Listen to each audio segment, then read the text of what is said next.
The cold wind bit through Hank Prescott's threadbare coat as he stood on the porch of his dilapidated homestead. His weathered face turned toward the looming storm clouds that threatened the Montana sky. It was 1878, and the bitter winter had settled over Timber Creek like a curse, matching the darkness that had taken root in his soul 3 years ago when he buried his family. Steam rose from the chipped mug clutched in his calloused hand, the black coffee inside nearly as bitter as the man who drank it.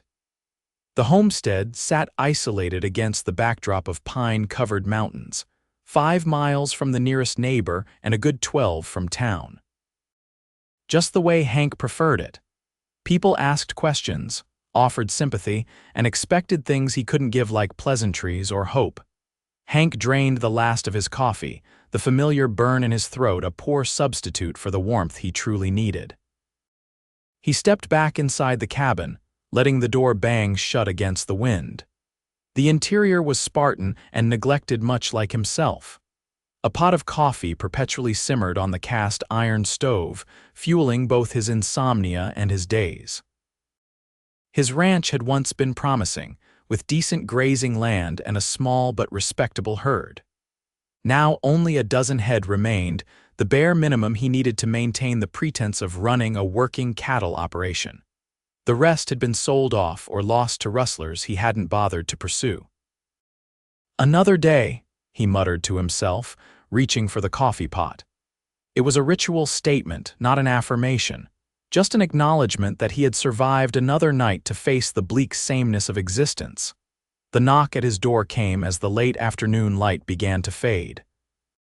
Hank's hand instinctively moved to the revolver on his hip, a habit from days when he'd ridden with a cattle company as security against rustlers and road agents. Visitors were rare and rarely welcome. When he pulled open the door, he found a woman standing there, clutching a covered pot, her cloak dusted with snow. Her dark auburn hair was partially visible beneath a woolen scarf, and her green eyes widened slightly at his imposing figure. "Mr. Prescott?" She asked, her voice steadier than her hands. "Who's asking?" His voice was rough from disuse. "My name is Eleanor Vaughn. Sheriff Miller mentioned you might need some help with your place and I'm looking for work." She lifted the pot slightly. "I brought soup." "Thought you might appreciate something besides coffee." Hank's frown deepened. "Sheriff had no business telling you anything about me." "He didn't tell me much," Eleanor replied. "Just that there was a ranch hand position that might be available and that the owner was." She hesitated, particular about his privacy. "That's one way of putting it," Hank said, "and there's no position. I manage fine on my own."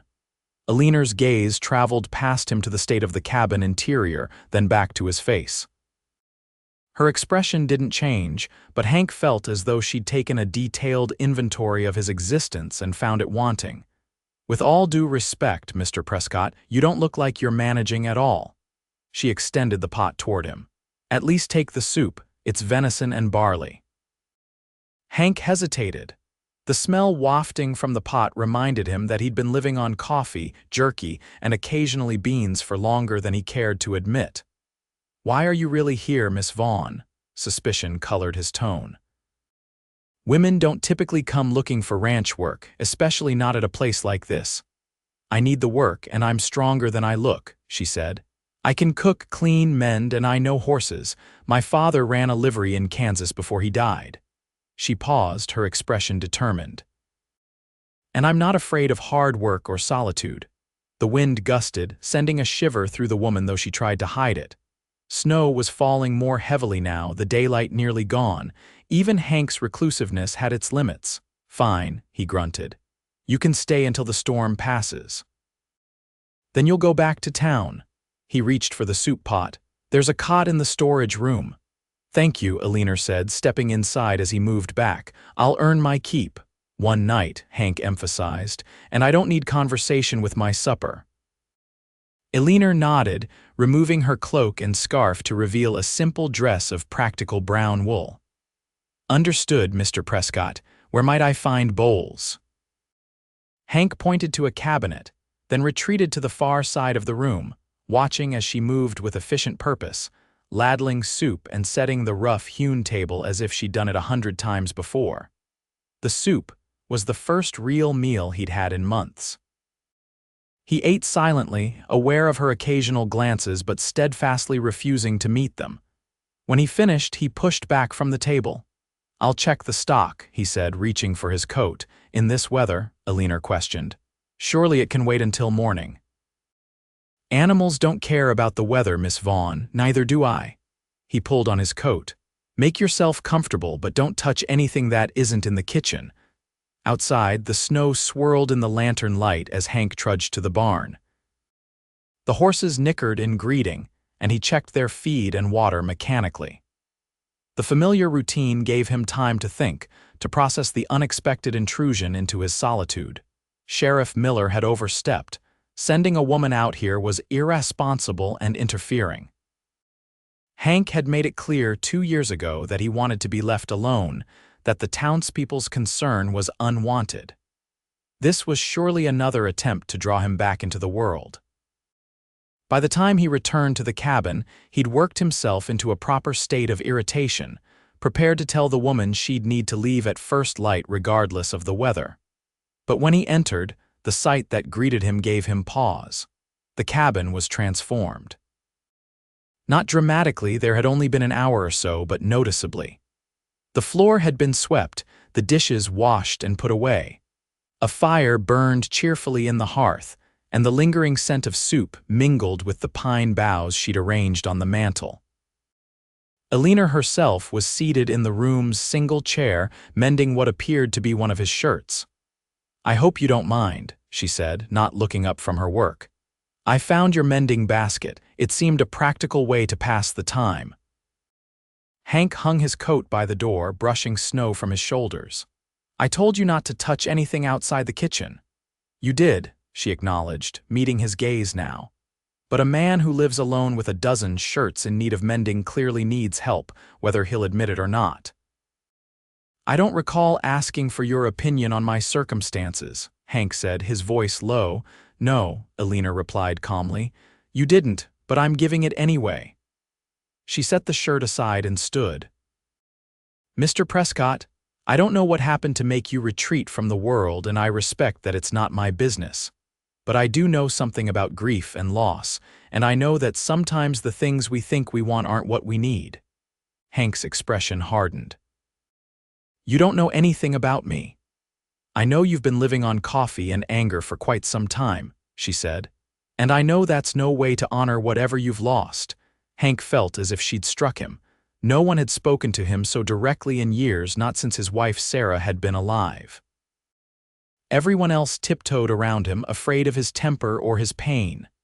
"The storage room is through there," he said finally, pointing to a door. "There are extra blankets in the trunk. I rise at dawn." Eleanor nodded, gathering her sewing materials. "Good night, Mr. Prescott." "Thank you for your hospitality, such as it is." After she'd gone, Hank poured himself more coffee and sat at the table, staring into the fire. The soup had been good, hearty, and flavorful, reminding him of meals shared around this very table in a different lifetime. He'd forgotten what it was like to eat food prepared by someone else, to taste something made with care. The night passed restlessly. Hank woke several times, unaccustomed to another presence in his home. Each time, he'd listened for any sound from the storage room, but heard nothing beyond the howl of the wind and the occasional creak of the cabin settling. When dawn came, the storm had not abated. If anything, it had intensified, with snow piling against the windowsills and drifting against the door. Hank rose and stoked the fire, putting coffee on to boil as he had every morning for 3 years. He was surprised when Eleanor emerged fully dressed, her hair neatly braided, looking far more rested than he felt. "Good morning, Mr. Prescott," she said. "It seems the storm has other ideas about my departure." Hank glanced toward the window. "It'll clear by afternoon. I'll take you back to town then." "That seems unnecessarily dangerous," Eleanor observed. "The drifts will be considerable. Wouldn't it be more sensible to wait another day?" "I said you could stay until the storm passed," Hank insisted. "And it hasn't," she countered. "Mr. Prescott, I understand your reluctance to have company, but I'm offering to earn my keep. Your horses need tending, your clothes need mending, and from the state of your pantry, you could use some proper meals." Hank poured his coffee, deliberately not offering her any. "And what do you get out of this arrangement?" "A place to stay while I figure out my next steps," Eleanor said honestly. "I didn't come to Timber Creek intending to stay, but I'm low on funds and options. I need work and you need help. It's a simple exchange." Hank studied her face, looking for signs of deception or ulterior motives. He found none, just a direct gaze and practical determination. "1 week," he said finally. "You can stay 1 week. If the weather clears sooner, you leave sooner. You'll sleep in the storage room and you'll respect my privacy." "Agreed," Eleanor said. "Now, would you like breakfast?" "I noticed you have eggs and some salt pork." Before Hank could respond, she was already moving toward the kitchen area, gathering ingredients with surprising familiarity for someone who'd only arrived the previous evening. The day established a pattern that would continue in the days that followed.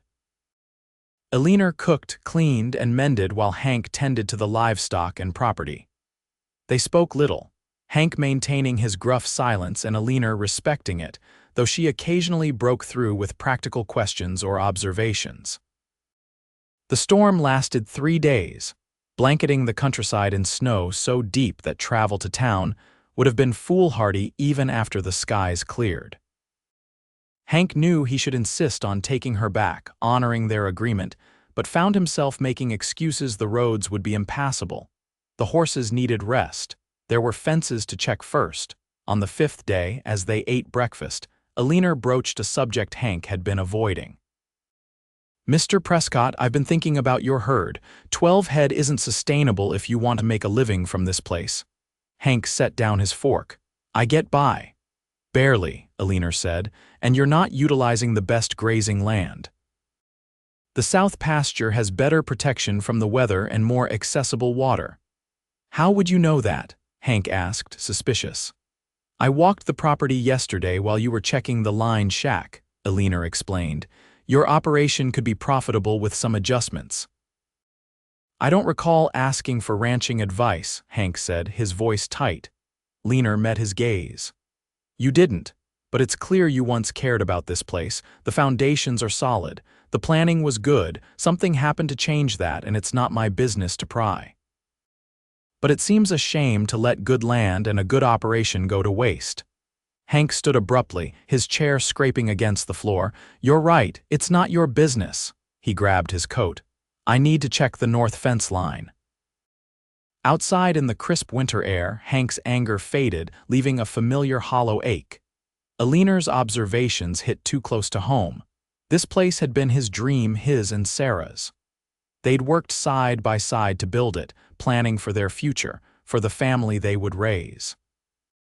Then came the fever that took Sarah and their 2-year-old son William within a week of each other. Hank had nearly abandoned the ranch then, but something kept him tethered to this place, perhaps the memory of Sarah's enthusiasm for every small improvement, or the sound of William's laughter as he chased the chickens in the yard. So he'd stayed but let the operation dwindle, doing just enough to maintain his isolation. When he returned to the cabin hours later, he was surprised to find Eleanor saddling one of the horses in the barn. "Going somewhere?" he asked, his breath clouding in the cold air. "To town," she replied, tightening the cinch. "We need supplies, and I thought I'd check if there's mail for you." Hank frowned. "I didn't agree to that. You were gone and it needs doing," Eleanor said simply. "I'll be back before dark." "The trail could be dangerous," Hank said, surprising himself with the concern in his voice.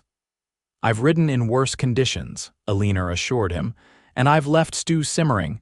Just keep the fire steady." Before Hank could object further, she swung into the saddle with practiced ease and guided the horse out of the barn. He watched her go, a small figure against the vast white landscape, and felt an unexpected twinge of worry. The cabin seemed unnaturally quiet in her absence. Over the past 5 days, he'd grown accustomed to the soft sounds of her movement, the rhythmic scrape of the broom. the clatter of dishes, the creak of the rocking chair as she sewed in the evenings. Now, with only the tick of the clock and the occasional pop from the fire, the silence felt oppressive.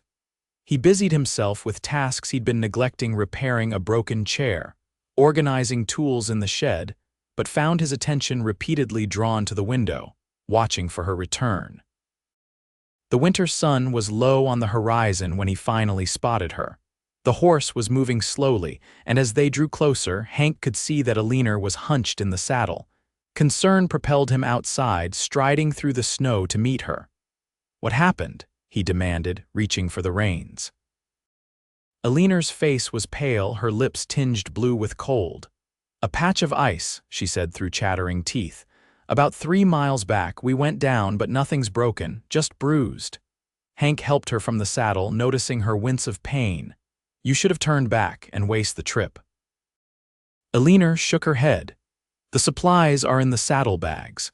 Hank led her into the cabin, settling her near the fire while he fetched blankets. Only after she was wrapped in wool and warming did he retrieve the saddlebags and tend to the horse. When he returned, Eleanor had managed to stop shivering, but her face remained pale. "There's mail," she said, indicating an envelope on the table. "From Denver." Hank recognized the handwriting immediately, his brother James, who wrote every few months despite Hank's infrequent replies. He left the letter untouched. "You should have been more careful," he said instead, stoking the fire. "I was careful," Eleanor replied. "Sometimes things happen despite our best efforts."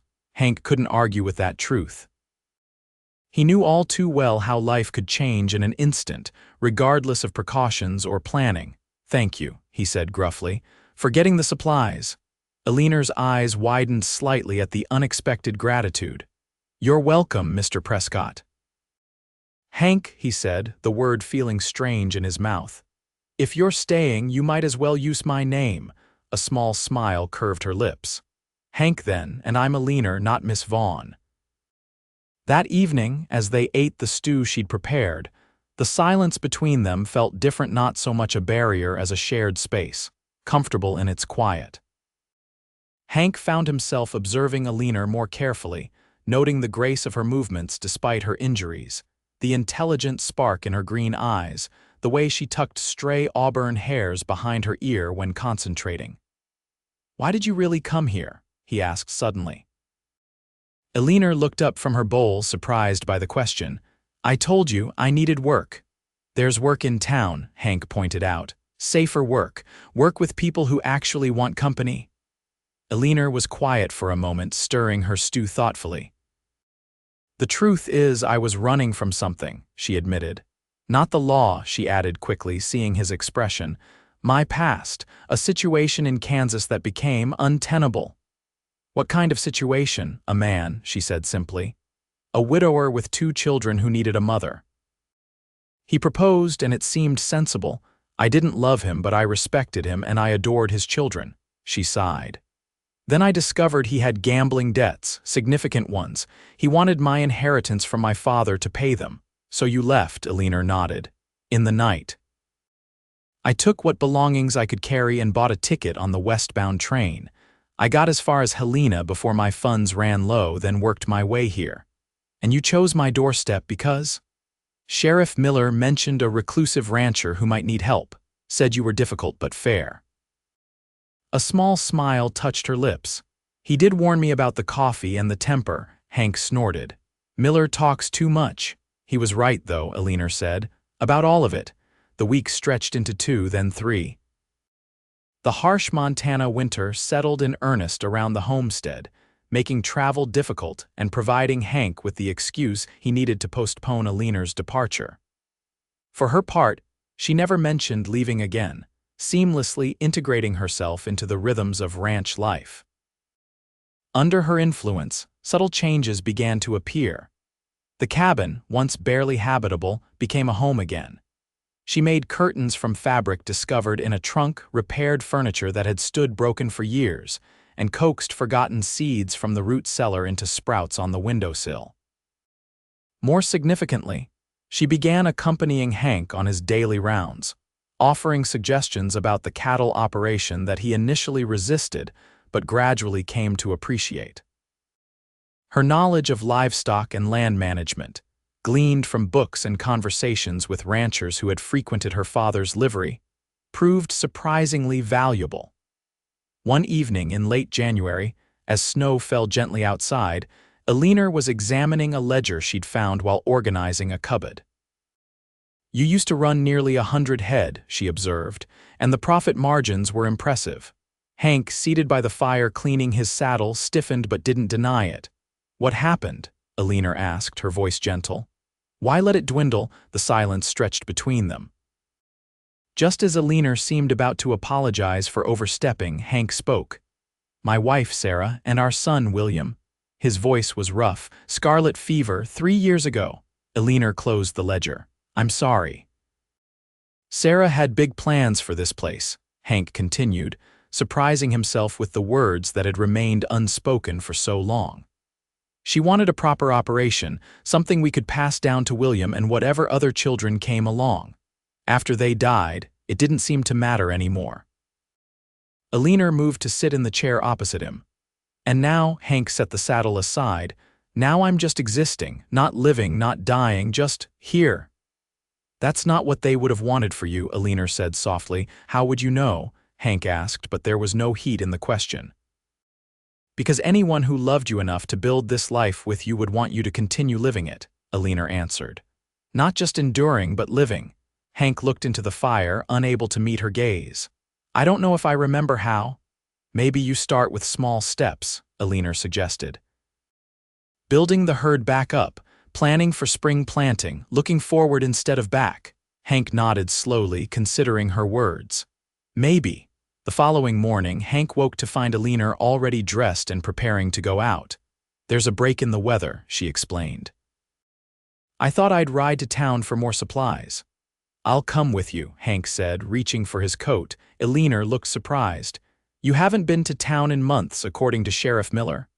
"Miller should mind his own business," Hank grumbled, but there was a hint of humor in his tone. "Besides, we need to discuss spring livestock purchases with the bank. If we're going to rebuild this operation, we'll need capital." Eleanor's smile brightened the room more effectively than the winter sunlight streaming through the windows. Hank paused, realizing what he'd said. "If you're planning to stay on," he added gruffly, "as a hired hand, with appropriate wages." "I'd like that," Eleanor said simply. The ride to Timber Creek took nearly 2 hours, the trail still partially blocked by snowdrifts in places. As they approached town, Hank felt a familiar tension building in his chest. He hadn't faced these people, their pitying looks and careful conversations, in nearly a year. Eleanor seemed to sense his discomfort. "We'll make it quick," she assured him. "Bank, general store, and back." As expected, their appearance in town caused a stir. Heads turned as they rode down the main street, voices dropping to whispers behind gloved hands. Sheriff Miller emerged from his office as they dismounted in front of the general store, his weathered face registering surprise. "Prescott," he greeted, extending a hand. "Been a while." Hank shook the offered hand reluctantly. "Miller, Miss Vaughn," the sheriff acknowledged with a nod. "Wasn't sure we'd see you again after you headed out to Prescott's place." "I found employment that suits me," Eleanor replied evenly. Miller's eyebrows rose slightly, but he merely said, "Glad to hear it. Town's been quiet. Could use some good news." Hank felt increasingly uncomfortable under the curious gazes of passers-by. "We have business at the bank," he said curtly, "and supplies to purchase." "Of course," Miller stepped aside. "Good to see you, Prescott. Don't be a stranger." Inside the general store, the proprietor's wife, Mrs. Collins, greeted Eleanor warmly. "We were beginning to wonder about you, dear," she said, casting a significant glance at Hank.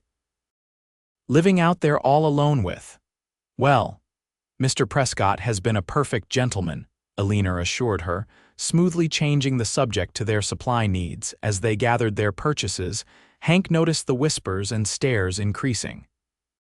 Finally, he stepped outside to wait, the confines of the store too restrictive with the weight of unspoken questions. Outside, he encountered Thomas Walsh, once a friend, now just another reminder of the life he'd withdrawn from. "Hank," Thomas said, clearly surprised.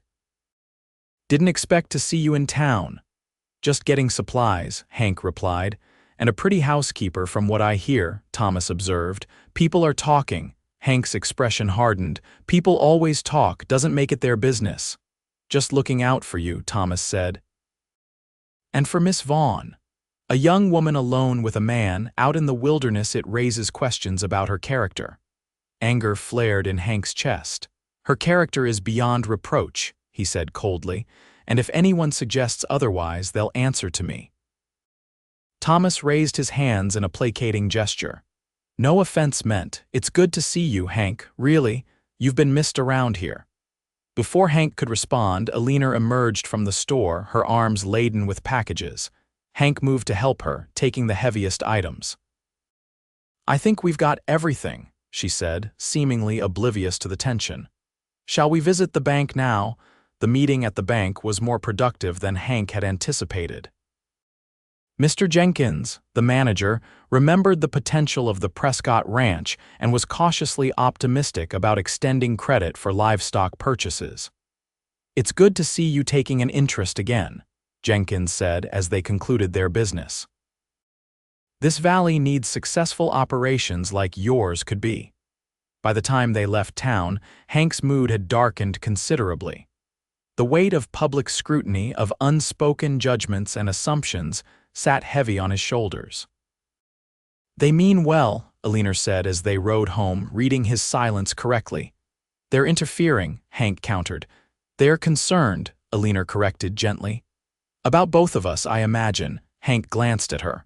"Does it bother you what they think about your situation?" Eleanor considered the question. "I've never put much stock in the opinions of others regarding my choices. But if you're concerned about my reputation, I'm concerned about your comfort," Hank interrupted. "If the gossip makes your position untenable, it doesn't," Eleanor assured him. "I'm where I want to be, doing work that matters. The rest is just noise." Her certainty settled something in Hank's chest.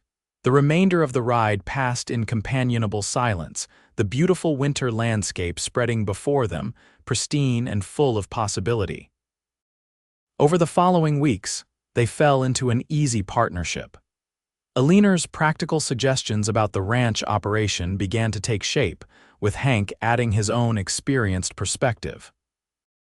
They planned the spring planting, organized repairs to outbuildings, and calculated livestock purchases that would gradually rebuild the herd. In the evenings, they would sit by the fire, Eleanor often reading aloud from one of the books she'd discovered in a dusty trunk novels, poetry and practical guides to agriculture that had once belonged to Sarah.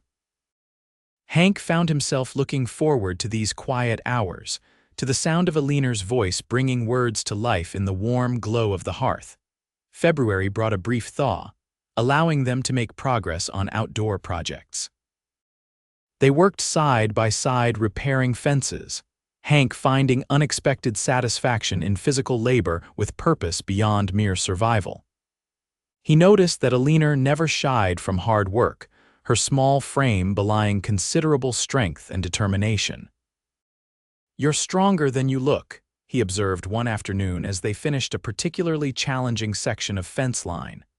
"I've been hearing that my whole life," Eleanor replied, wiping sweat from her brow despite the cold. "My father had no sons, so I became the son he needed. Did you mind?"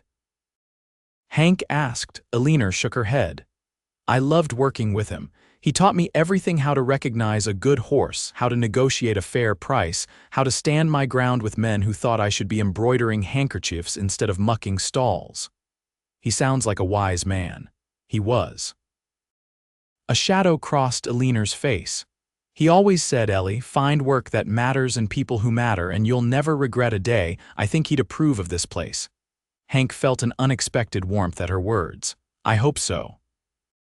That night, a late winter storm blew in suddenly, howling around the cabin with unexpected ferocity. Hank woke to the sound of something crashing outside, followed by the panicked whinnying of horses. He dressed hurriedly, grabbing his coat and hat. Eleanor appeared in the doorway of the storage room, already pulling on her boots. "The barn?" she asked. Hank nodded. "Sounds like part of the roof might have given way. Stay here where it's safe." Eleanor gave him a look that clearly indicated she had no intention of following that instruction. "Two sets of hands will work faster than one." Outside, the wind was a living thing, whipping snow and ice with vicious force. They struggled to the barn, finding part of the roof had indeed collapsed under the weight of accumulated snow, exposing the frightened animals to the elements. Working in wordless coordination, they managed to calm the horses and move them to the undamaged section of the barn. Eleanor's way with the animals impressed Hank. She spoke soothingly, her touch gentle but confident, even as the storm raged around them. They worked through the night to secure temporary protection for the livestock, using canvas and spare lumber to create a makeshift shelter. By dawn, exhausted and frozen, they had managed to prevent any serious injury to the animals. As they trudged back to the cabin, Eleanor stumbled, fatigue finally overcoming her determination. Without hesitation, Hank swept her into his arms, carrying her the remaining distance. "I can walk," she protested weakly. "I know you can," Hank replied, "but you don't have to." Inside, he set her gently on the chair nearest the fire, building up the flames before bringing blankets to wrap around her shivering form. Her face was pale with exhaustion, her hands red and chapped from hours in the cold. Hank prepared coffee, adding an extra measure of sugar he'd been hoarding, a luxury he suddenly wanted to share. When he pressed the cup into her hands, their fingers brushed, and the contact sent an unexpected jolt through him. "Thank you," Eleanor said, looking up at him with tired eyes. "For letting me help." Hank found himself kneeling beside her chair, taking one of her cold hands between his own, rubbing gently to restore circulation. "I should be thanking you," he said quietly. "I couldn't have managed alone." Eleanor smiled, a soft, weary curve of her lips. "That's the point, isn't it? Some burdens aren't meant to be carried alone." Something shifted between them in that moment, a recognition, an acknowledgement of a connection that had been building steadily since her arrival with soup on a snowy evening. Hank felt it like a physical thing, a warmth spreading through his chest that had nothing to do with the fire or coffee. Before he could examine the feeling too closely, Eleanor's eyes drifted closed, exhaustion claiming her. Hank gently lifted her again, this time carrying her to his own bed rather than the narrow cot in the storage room. She deserved real rest after the night's ordeal. As he tucked the quilt around her, Eleanor stirred slightly. "Stay," she murmured, her fingers catching his. Hank hesitated, then settled beside her on top of the covers, still fully dressed. Eleanor sighed contentedly, her breathing soon evening out in sleep. Hank remained awake, watching the play of firelight across her features, marveling at how this woman had walked into his life and gradually, persistently, awakened parts of him he'd thought long dead. When March arrived with hints of spring in the air, the ranch was transformed in more ways than one. The most obvious changes were physical repaired buildings, organized storage areas, freshly whitewashed fences ready for the coming season. But the more significant transformation was in Hank himself. The perpetual coffee pot still simmered on the stove, but it no longer served as his primary sustenance. Eleanor's cooking had restored his appreciation for food, and with it, a gradual return of physical strength and stamina. The anger that had fueled him for 3 years hadn't disappeared entirely, but it had evolved, tempered by purpose and, increasingly, by moments of unexpected joy. Their trip to Helena to purchase breeding stock marked a significant milestone. It was their first extended journey together, requiring an overnight stay in town.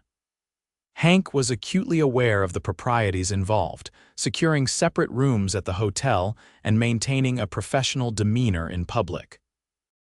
But in private moments, sharing meals, discussing plans for the ranch, walking through the spring market, he found himself drawn to Eleanor in ways that went beyond their working partnership. On the return journey, driving the wagon with their purchases while Eleanor rode alongside, Hank broached a subject that had been on his mind. "The operation's growing," he observed. "We'll need additional help for spring calving." Eleanor nodded. "I was thinking the same. Perhaps 2 experienced hands to start.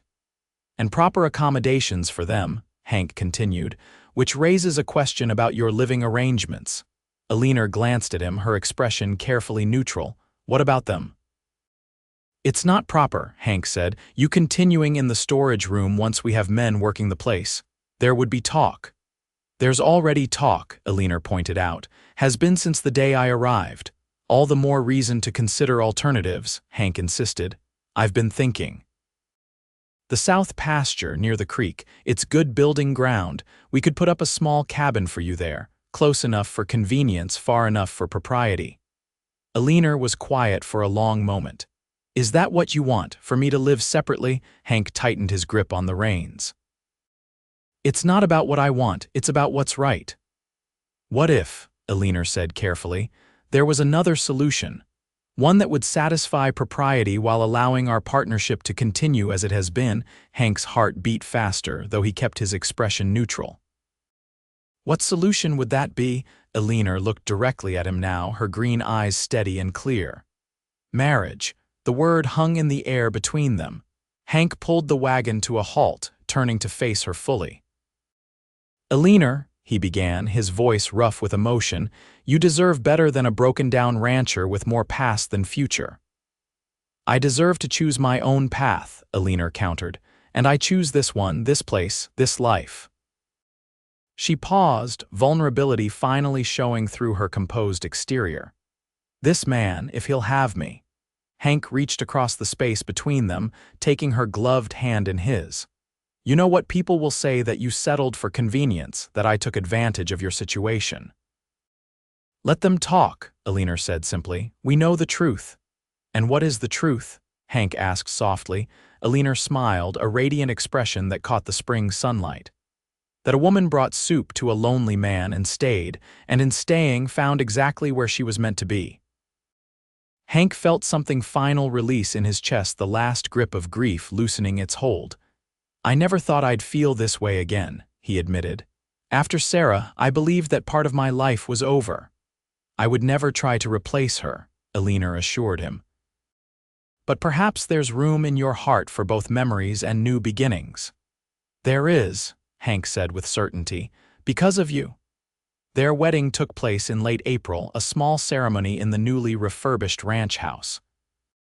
Sheriff Miller stood as witness, clearly pleased with his role in bringing them together, while the few invited guests from town observed with varying degrees of surprise and approval. Thomas Walsh approached Hank after the ceremony, extending his hand. "You've done well for yourself, Hank. The ranch is looking better than ever, and Miss Vaughn, Mrs. Prescott, now seems like a fine woman." "The finest," Hank agreed, accepting the handshake. "And you were right. All those times you tried to drag me back to town, I needed to rejoin the living." "Just took the right motivation," Thomas said with a knowing smile. The spring and summer of 1879 brought new life to the Prescott Ranch in every sense. The calving season was successful, with minimal losses and strong young stock that promised well for the future. The fields yielded good harvests, and the 2 hands they'd hired, brothers from Wyoming with solid experience, proved to be reliable workers. Eleanor thrived as mistress of the ranch, her practical intelligence finding endless outlets in the growing operation. She started a kitchen garden that produced abundantly, began experimenting with cheese making using milk from their small dairy herd, and established relationships with merchants in town that ensured fair prices for their goods. For Hank, watching Eleanor in her element brought daily satisfaction. The deep grief that had defined him for so long hadn't disappeared, but it had transformed, becoming a quiet acknowledgement of what was lost rather than a consuming absence. He found himself able to speak of Sarah and William with Eleanor, sharing memories without the searing pain that had once accompanied them. In turn, Eleanor shared more of her own past her childhood in Kansas, Her father's struggles and triumphs with the livery business, her brief engagement to a man she could never have loved as she now loved Hank. Their evenings together, once passed in practical discussions of ranch matters, increasingly included these personal exchanges, deepening their connection beyond the partnership that had initially drawn them together. By late summer, Eleanor had news that changed everything once again. "Hank," she said one evening as they sat on the porch watching the sunset paint the mountains in gold and crimson, "I visited Dr. Franklin when I was in town yesterday." Something in her tone made Hank turn to look at her. "Are you unwell?" Eleanor shook her head, a smile playing at her lips. "Quite the opposite. We're going to have a baby come spring." Hank stared at her, a complex wave of emotion washing over him: joy, fear, hope, and a momentary sharp grief for the child he'd lost. Eleanor watched his face, reading the struggle there. "It's all right to be afraid," she said softly, taking his hand. "I am too." Hank brought her hand to his lips. "Not afraid," he corrected. "Overwhelmed. I never thought I'd have this chance again." "We'll face it together," Eleanor promised, "like everything else." As autumn painted the landscape in brilliant colors, the Prescott Ranch prepared for both winter and the coming addition to the family. Hank threw himself into improvements to the main house, adding a proper nursery adjacent to their bedroom and reinforcing the structure against the harsh Montana winters. Eleanor continued her duties as long as her condition permitted, though Hank increasingly insisted she allow him to take on the more strenuous tasks. Their good-natured disagreements about her limitations became a regular feature of ranch life, amusing the hired hands. "Never seen the boss so fussed," Jacob, the elder of the two brothers, remarked one day as Hank practically sprinted across the yard to take a basket of laundry from Eleanor's hands.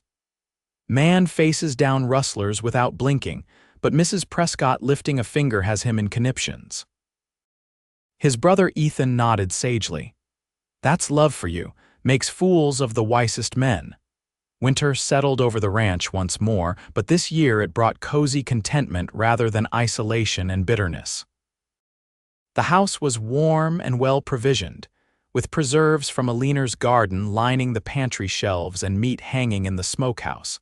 On Christmas Eve, a tradition was born when Eleanor insisted on inviting the Hands and their nearest neighbors, the Wilsons, for dinner. Hank, who once would have refused outright, found himself enjoying the company and conversation, especially when talk turned to the prospects for spring and the future of ranching in the territory. "You've got yourself quite an operation coming along here, Prescott," Wilson observed. "Heard you're even looking to buy that piece of the Thompson property that borders your north pasture." Hank nodded. "If the price is fair, we'll need the extra grazing land if the herd continues to grow as planned."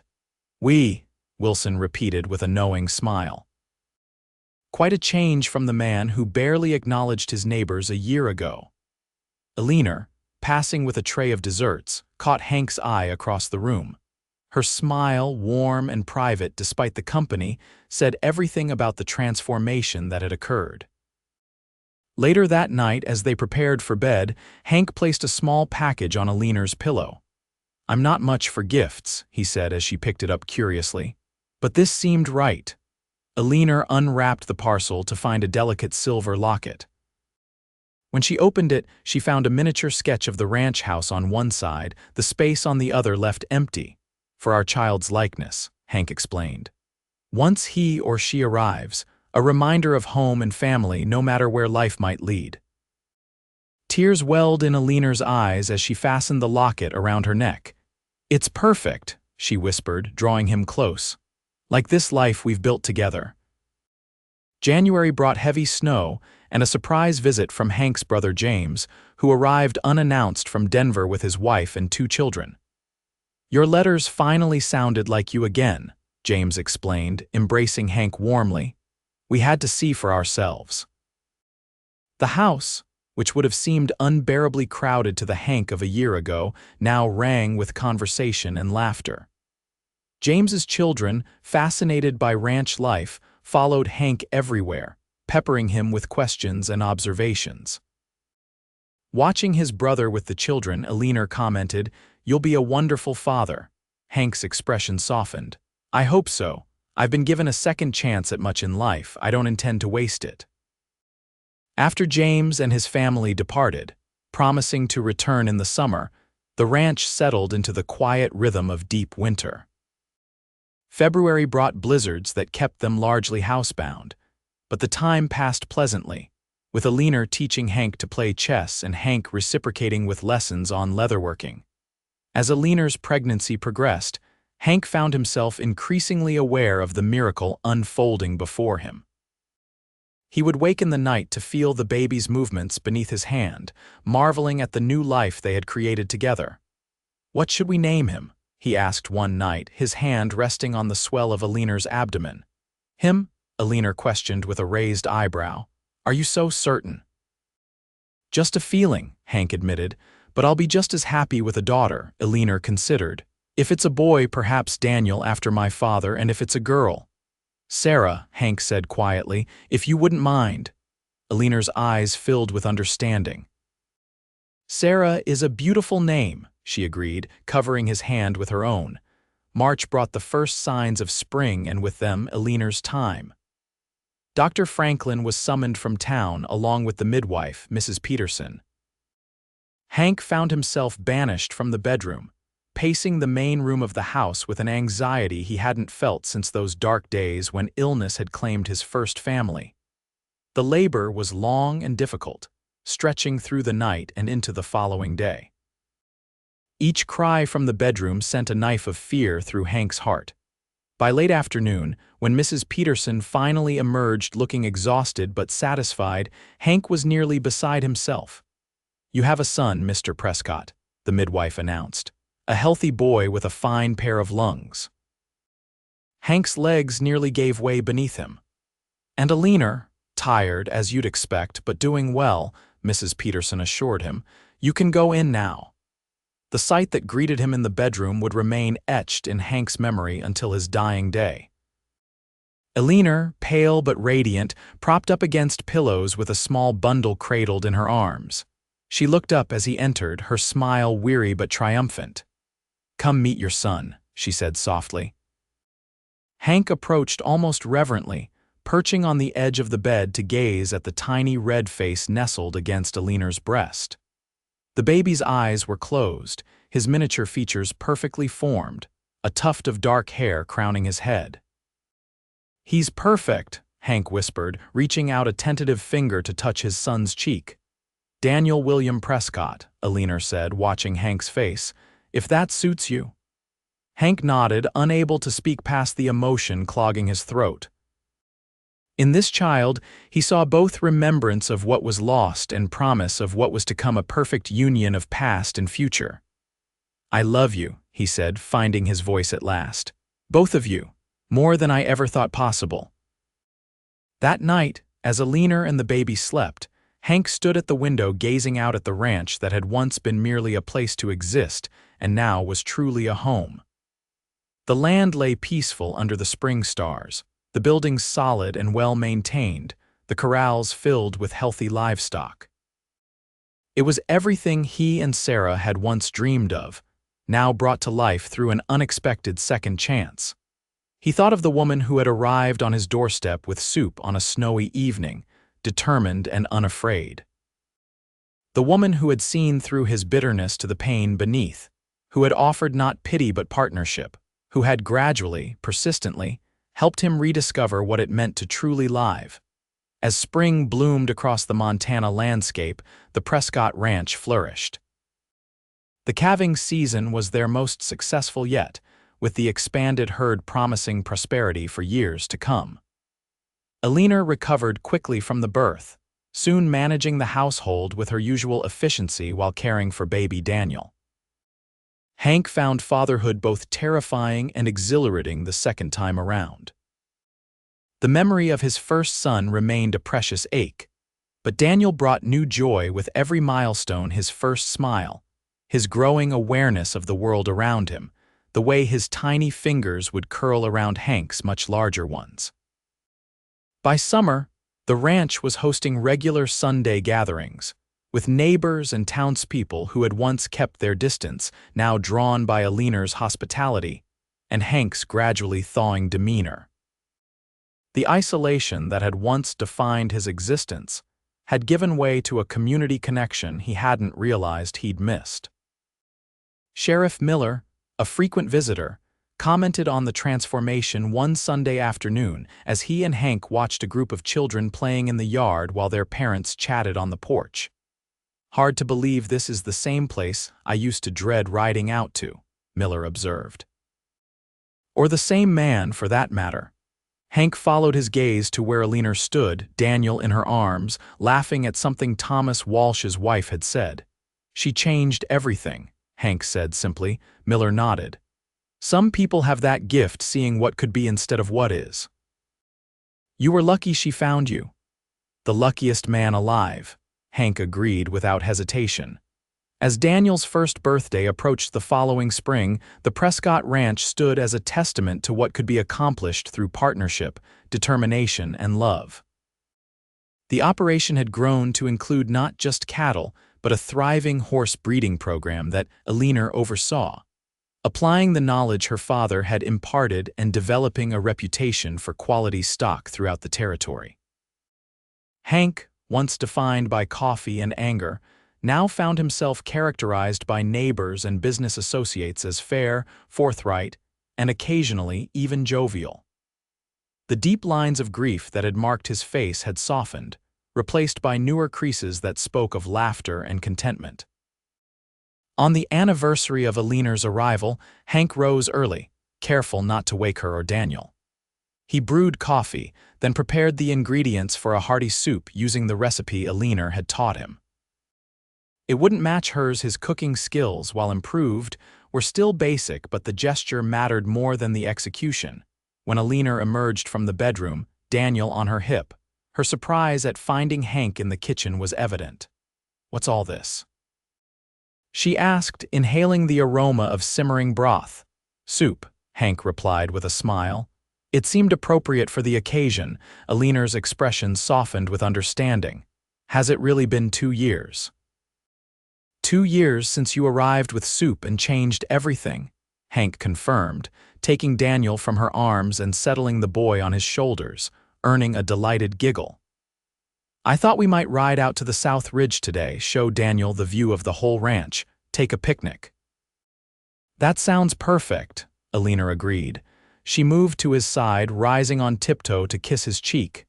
"Happy anniversary, my love." As they rode out later that morning, the spring sunshine warming the land around them, Hank reflected on the remarkable journey from isolation to connection, from bitterness to joy.